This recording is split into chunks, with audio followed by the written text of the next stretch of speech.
Hi everyone, welcome back to our channel. My name is Taylor. I'm Blanca, and today is Wicked Wine Wednesdays, where we talk about true crime and sample wines. Today we'll be discussing the Stephanie Lazarus case. So if you like wine and true crime, don't forget to like, comment, and subscribe.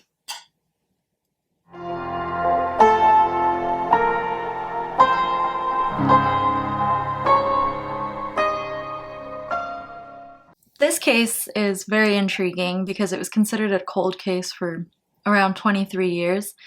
In 1986, the body of Sherri Rasmussen was found in her apartment that she shared with her husband, John Rutten.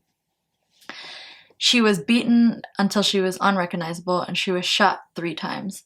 The LAPD had thought that it was a botched burglary because there had been burglaries that happened in the same neighborhood, and a woman was assaulted. She had said that it was 2 Hispanic men, and those men were never caught. So for a little more information on Sherri Rasmussen's husband, his name was John Rutten, and he dated a woman named Stephanie Lazarus. They met while they were in UCLA together. He was studying mechanical engineering, and she was studying political science. He does state that the relationship was nothing more than a sexual one versus a romantic one. So basically your average booty call. He also does state how whenever he was in the shower, she would go in and steal his clothes, or while he was sleeping, she was taking unwanted pictures of him while he was like naked. Crazy alert. Red flag. Oh my god, red flag to the max. I don't know how you didn't call the play on that one. You're like, nope, foul. Yeah. After they do graduate, though, she enrolls in the LAPD Academy, and then by 1983, she becomes a fully uniformed police officer. John Rutten later met Sherri Rasmussen, who was a critical care nurse. Before Lazarus was aware of Rutten's newfound love, she decided to throw him a surprise 25th birthday party. And she quickly found out how serious Rasmussen and Rutten's relationship was. It didn't make her happy. She was depressed about it. She wrote to her mom that it had tore her up. She also wrote in her journal how she found out that they were getting married, and she was not happy about it. Rutten later states that Lazarus had came over and the 2 of them had had sex in order to give her closure. After this, Lazarus kept coming over with her skis and asking John to wax them for her. And Sherri was pretty uncomfortable with the situation, and she asked Rutten to get rid of their friendship because it made her uncomfortable. Sherri Rasmussen's father had stated that Lazarus had shown up to her job. When she had came to her job, she created a very big scene, just basically causing an argument with Sherri. In the argument, she had told Sherri how things between her and Rutten weren't over. She did also state that if she couldn't have John, no one else could. Sorry, but major red flag on the crazy there. And then on top of everything, Sherri did also state, prior to her murder obviously, that she felt like somebody was following her. Honestly, personally, wouldn't doubt it. Mm-hmm. On February 24th, 1986, Rutten had gone to work as if everything was normal. Sherri was supposed to give a motivational speech at work that day, so she was kind of honestly debating whether or not she should even go into work because she didn't want to give that motivational speech. At this point, it's very uncertain whether or not Sherri had called off or not that day, but the fact was that she was at home. While she was at home, there was a maid in a nearby unit that was cleaning. She does state to police officers that she had heard some arguing between 2 people and something fall. That was roughly around 12:30 p.m. that day. Rutten himself didn't get home till later that day, and when he did get home, he did find a very, very terrible scene when he came home. What he found was his wife, Sherri, dead. He found that she did have defense wounds on her because she obviously was struggling for her life. There was broken glass in the home and a bloody handprint next to their panic button. There was also a bite mark on her, which later comes into play because, not a spoiler alert, but I guess a little bit of a spoiler alert. It helps them basically determine who her killer was at that point. It is just a little sad that it took them so long to find it, but at least they found it. And you'll see how that bite mark plays out in the next bit of this. In 2009, they reopened this cold case due to the decline of crimes that were happening in LA. So in this file, they had the DNA from the bite mark as well as all of the statements that they had taken from everybody. So they ran the DNA that came from the bite mark, and it showed a female. And immediately, the 2 Hispanic men that they thought it was from the burglaries that we talked about earlier were completely ruled out. They also saw that Lazarus' name had popped up a lot in the file, and they noticed that she had had an argument with Sherri Rasmussen before she was murdered. They kept the investigation a secret because they didn't want Lazarus to know that she was part of the investigation, especially since she works in the LAPD as well. They retrieved her DNA from a discarded coffee cup when she was off of duty, and they ran that through with the DNA from the bite mark, and it matched. This blew the cold case wide open, and now they were keeping a close eye on Lazarus, and they were now aware that it was somebody that they considered their own, and somebody that worked very close with them. And by close, I mean in the same building. Also, I just want to say sorry if you guys hear any background noise. It's raining outside pretty hard, so sorry. Enjoy, though. Thunder. Yeah. So you're just gonna be in the rest of the video. Yeah. It's fine. It's fine. My dog has really bad anxiety, so since there's thunder, he needs to be here. And he will be comforted and loved. Don't worry. So we will have a dog in the frame for probably the rest of the video. As he just shivers. It's fine, Babs. It's fine. Okay. Detectives know that a .38 Smith & Wesson was what was used. They also knew that Lazarus herself had a .38 Smith & Wesson, which she reported missing 13 days after the murder. Coincidence? Probably not. But again, speculation. In our opinion. So they began the interrogation of Lazarus without really letting her know that it was an interrogation. What they had done was they told her they needed help with an investigation that they were looking into that involved an arts crime, which is what her specialty was, being in the LAPD at that point. She was like an art crimes detective, I believe is what it was. Yeah. But that's what they were calling her help for, or at least what they were making it seem like. As soon as they got into the interrogation room, you know, they made it seem like a friendly interaction, and then they instantly hit her with questions about her and John Rutten's relationship.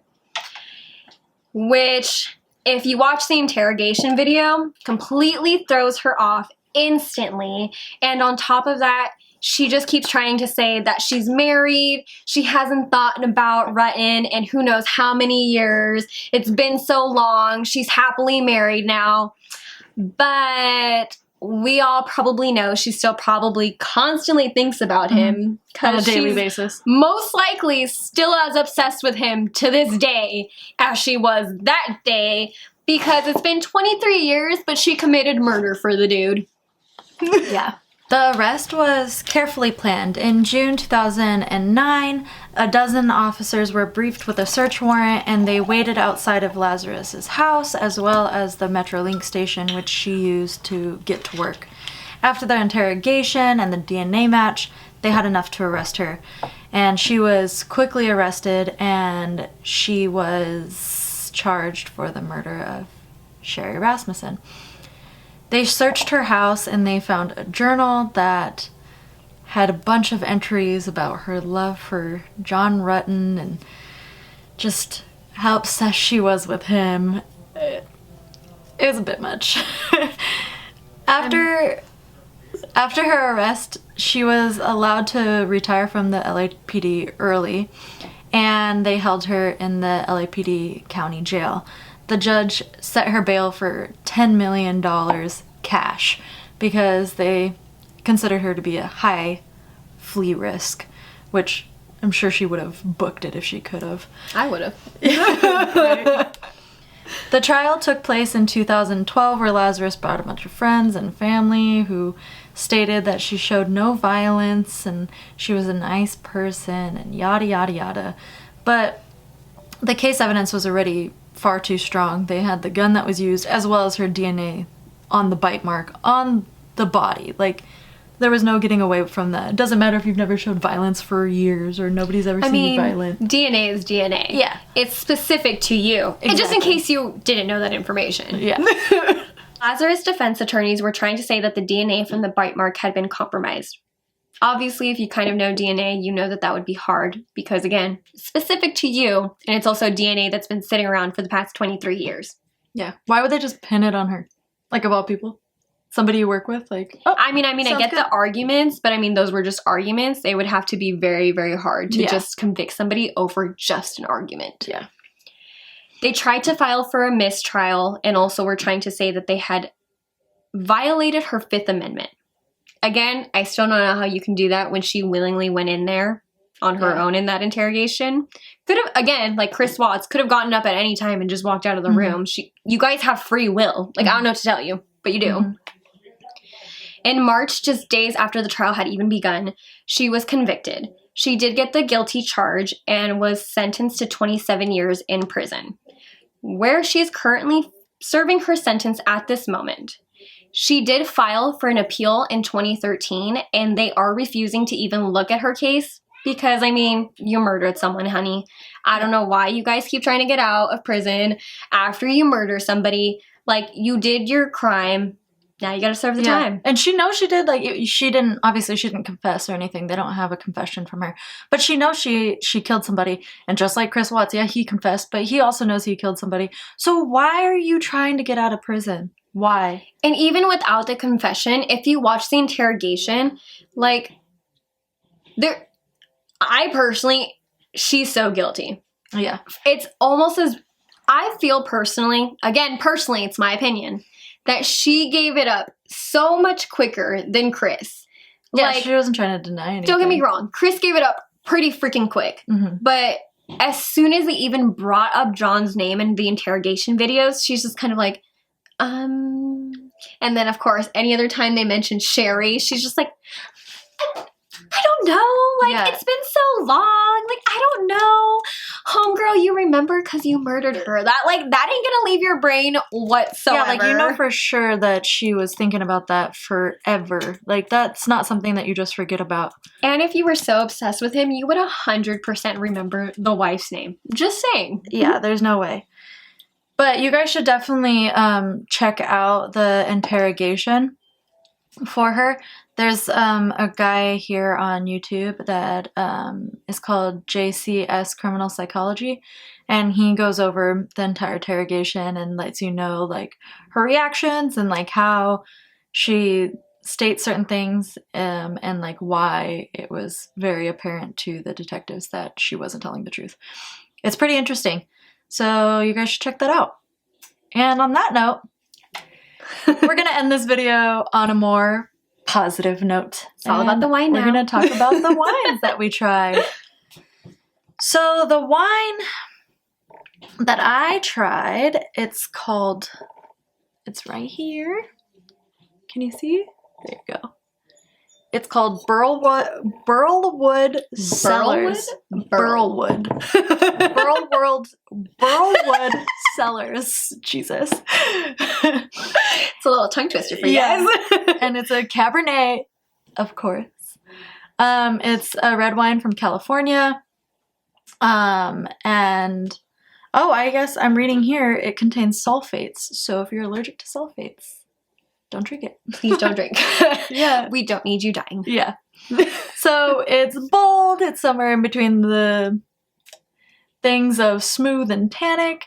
It's dry, but not, like, too dry. It's actually kind of sweet, which, I mean, I didn't hate it. Like, I usually say that I don't like sweet wines, but it wasn't too sweet. It was pretty good.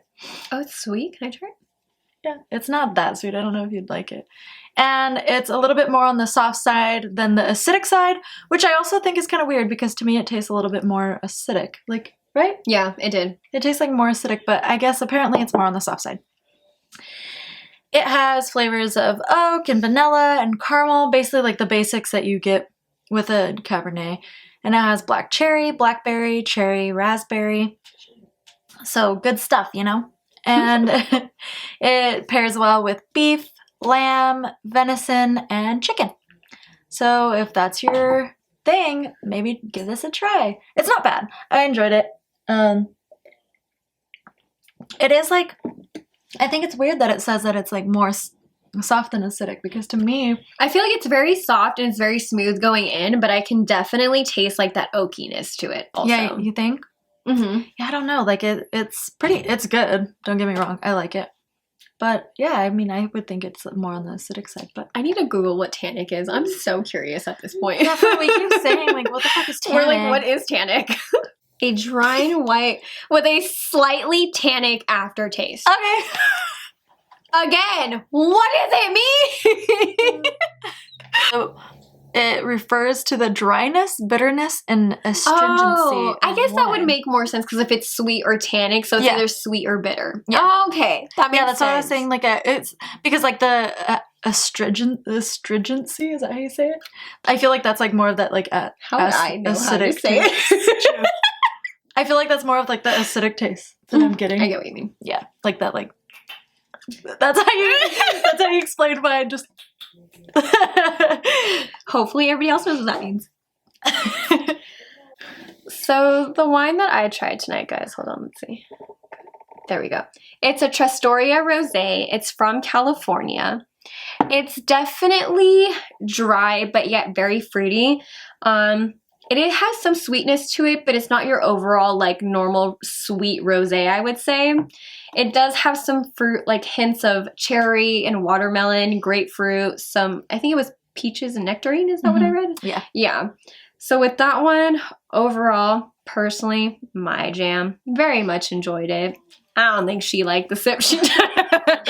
But, I mean, I personally liked it. If you do want to give this a try, it is great with chips and salsa. It's also pretty good with pasta or seafood. So the next time you got a pasta night, give it a try. Yeah. Thank you everybody for watching, and we can't wait to see you next Wednesday. Bye!